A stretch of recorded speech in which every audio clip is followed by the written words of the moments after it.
A woman is the full circle.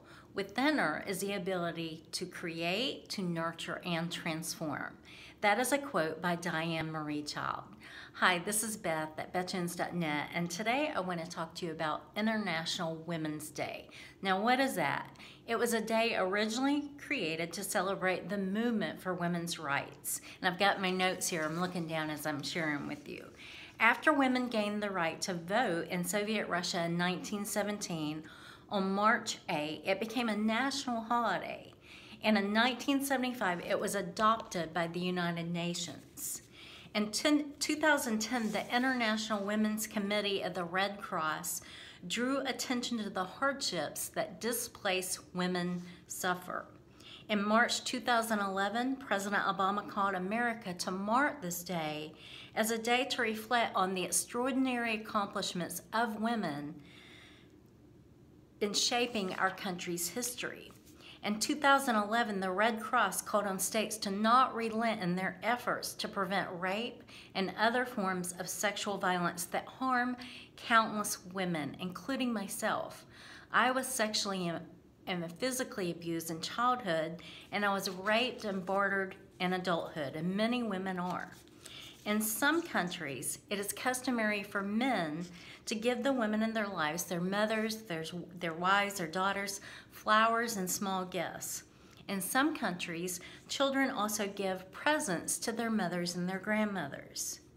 Christian Dior said, "After women, flowers are the most lovely thing that God has given the world." You know, when God created the world, in the book of Genesis, it says, He said, after He created everything, the earth and everything in it, it was good. But it was only after He had created women, the woman, in Genesis 1:31, that He said it was very good. That word, mayod, very, in the original language means substantive and of the highest degree. God purposely created women. He highly values women. And in biblical times in Israel, and even in certain parts of the country today, women are looked at as property. They're treated like chattel, like an object, like a thing. But God looks at His women as His beloved, precious daughters and the royal bride of Christ. This is a limestone statue that my husband Ray got when he went on a mission trip to Haiti. And I think it's just beautiful. I just love how it shows the woman kneeling, and it shows her hands and acts of service carrying the basket on her head and carrying the pitcher of water. God made you and me as women as beautiful and valuable. He loves us so much. And I want to give you some biblical examples of that. It was to an old woman, Sarah, in her 90s, that God gave Isaac, which was a miracle. And that was the beginning of the Jewish nation. That was a start of the Jews. It was to a young girl named Mary, a young teenage girl, that God gave the privilege and the honor of carrying and birthing His only Son, Jesus. Jesus did not condemn the woman caught in adultery.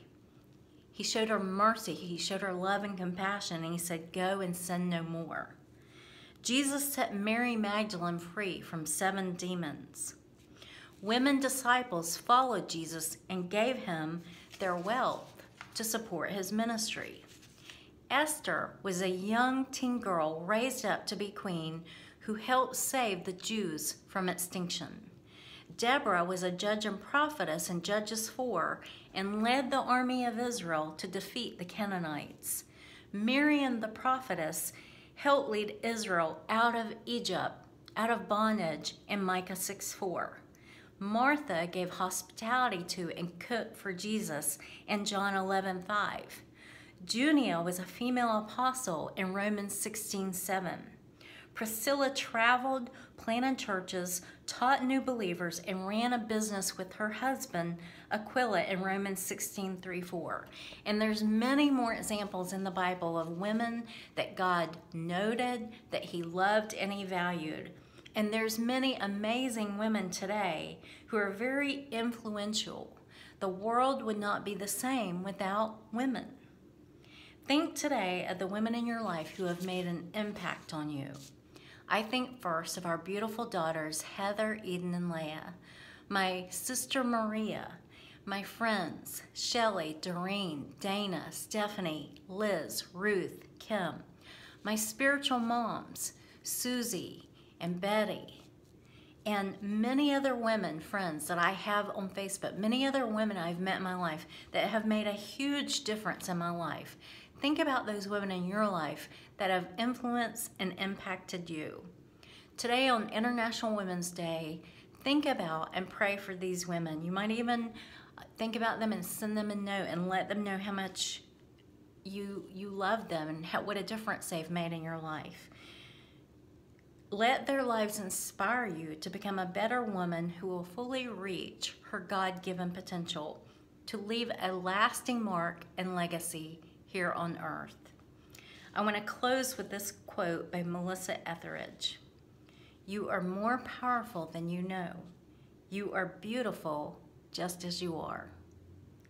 This is Beth Jones at bethjones.net, and I want to encourage you to check out my speaking at my website at bethjones.net if you need a speaker for your women's event, women's conference, or retreat. And you can find out about the books I've written at my Amazon author page at amazon.com/author/Beth M. Jones. Be blessed and have a beautiful International Women's Day.